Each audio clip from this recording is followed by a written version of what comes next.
So I recently made a video on my personal perspective of the value of the OP1 as it relates to my experience with the instrument. So it only seemed natural to kind of make a similar video for the Digitakt because the OP1 and the Digitakt are my two most used instruments. The Digitakt is a more recent acquisition for me, and I have a bit of a backstory about my history with the device, but we'll get into that later. So first, let's get into the basics of what this instrument is.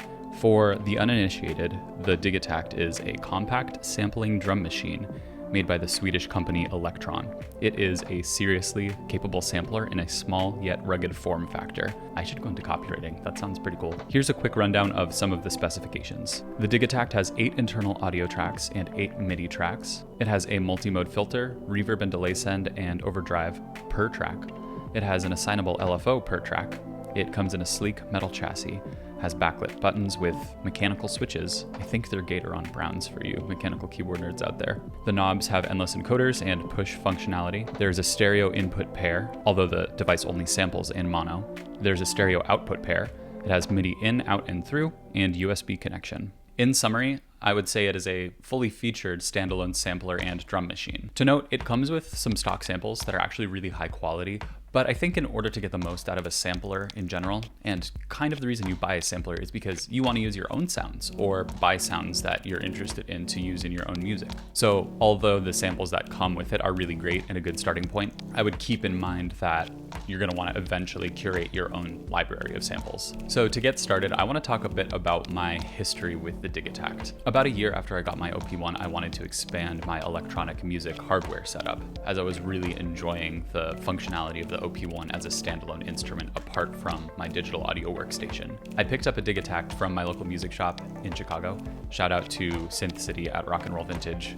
I'm gonna miss you guys so much. I'm moving out of state, so thanks for all you done. Anyways, as I was kind of teaching myself the device, tinkering with it and learning, I noticed that one of the stereo outputs wasn't working properly. As I made the decision to return the device, I kind of realized I was admittedly on the fence about gelling with it in my week or so of use while learning the instrument. I think it's important to note that in the past, I hadn't really gelled with any purely sequencing-based devices where you punch things into a grid or play a live and lock it into step. I had a brief stint with the Teenage Engineering OPZ. I had that for a few months and ended up passing it along for similar reasons. But there was something really special that I knew I wasn't fully achieving with the Digitakt's sound design capabilities that made me want it in the first place. And because of this, I was frustrated with myself for not being able to unlock the kinetic potential that I saw in the instrument, especially knowing that sequencing is such an integral part of electronic music making anyways, and I feel like I wasn't tapping into that talent, or I hadn't really fully understood how to implement that into my workflow. Anyways, I returned the Digitakt, and with that money back in my pocket, I decided to go a totally different route and got into modular synthesis. I was researching this in the background while I was also researching the Digitakt, so it wasn't an impulse decision to get into modular. And it's such a different approach to making music than a structured sequence-based approach that I kind of had been approaching with on the Digitakt. Anyways, I became totally enveloped in the world of modular for about a solid year and a half while consistently building up my case. This ended up being a really amazing decision. I ended up focusing a lot on sound design with the modular, sampling that into the OP1, and then using that to sequence arrangements. And it resulted in a lot of really great music that I'm still super proud of today. But this year, for some reason, I got the itch to try the Digitakt again. I think a few artists that I have really gotten into on social media were featuring the Digitakt in their music a lot, and I had that same feeling where there was just, crazy sound design and sequencing happening. And I remember that sort of ambient yet structured sequencing that got me really interested in the Digitakt in the first place. I think having so much control in a single box was really appealing to me after building up my modular and learning more about sound design and sequencing and my ideal signal path for making music. So I bought myself an open box item, Digitakt, for my birthday in January of this year, with a bit of skepticism because I knew it didn't work out before, but I was still really excited about it. Admittedly, getting to know it was a bit sluggish, but I tried to be more patient this time around. I ended up making a pattern that I really vibed with and got me super excited about the potential of the device. I'll play that in the background right now for you to hear. You know, I kind of just had that aha moment when I realized the power of what I could do with the type of sounds that I wanted to use on the device. So I stuck with it, and here we are today. Well, now that we're done with that bedtime story, let's get on to some of the other talking points I have. So, like my last video, I'll start with worth and value. The Digitakt is $800 new, but it can be frequently found used for about $700, sometimes even closer to $600. And again, I got this one as an open box item, and it even came with some samples preloaded onto it. I think this is absolutely worth the price of entry, even at $800, and I'll focus on some of the reasons why I think it's still worth it. First, just for the value and the capabilities of the instrument.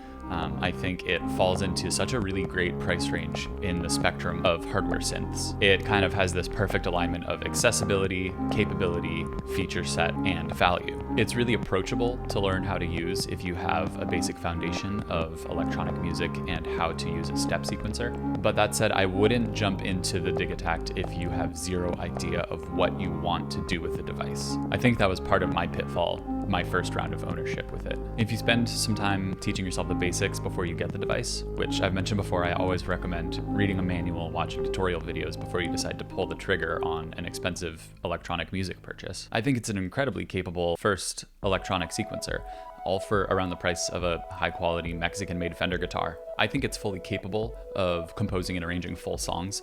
I will say that some people complain about the lack of a true song mode on the Digitakt. You can link patterns and sort of chain them to line them up to play after each other. And I use it as more of a compositional tool in my home studio rather than a live performance device. So maybe I just haven't encountered any issues in a context where it would be a hindrance. So take that with a grain of salt. Even so, I would be really comfortable performing a live set on the Digitakt with plenty of time to practice arrangements and, practicing performative gestures on the device. I have a ton of live jam performances on my channel showcasing these methods, so you can check those out if you feel inclined. So speaking of my personal use with the device, I mentioned this earlier, but sound design is really what drew me to the thing in the first place. I initially got into the Digitakt and Elektron in general from watching videos from artists like Jogging House, Luke Palmer, R. Benny, who use the device in a more textural and ambient way. I knew that it was a very capable drum machine and sequencer, and the thought of combining those two styles of music is exactly what I wanted it for.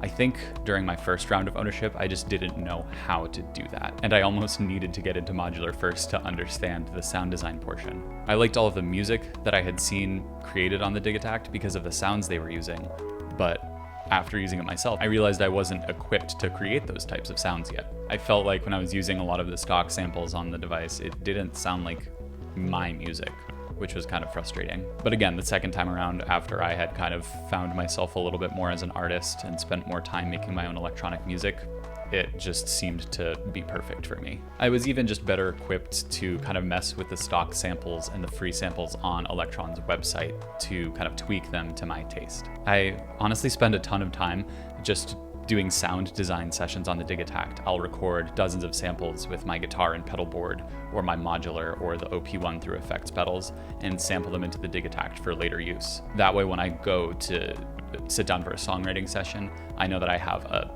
large stack of samples that are kind of ready for me, that I know I'm already excited about in terms of sound quality and sound content. I really enjoyed being able to sort of separate these more creative sample writing sessions and then songwriting audio sequencing sessions. There's that creative session first, and then you kind of synthesize all of that information into a cohesive piece. And there's plenty of creativity in the sequencing part too, but it's just a little bit more structured in terms of your goal. So now I want to talk about the general versatility and some restrictions of the Digitakt. By nature, it's a sampler, and a sampler is going to be one of the most versatile devices you can use in terms of actual sounds you're going to get out of the machine.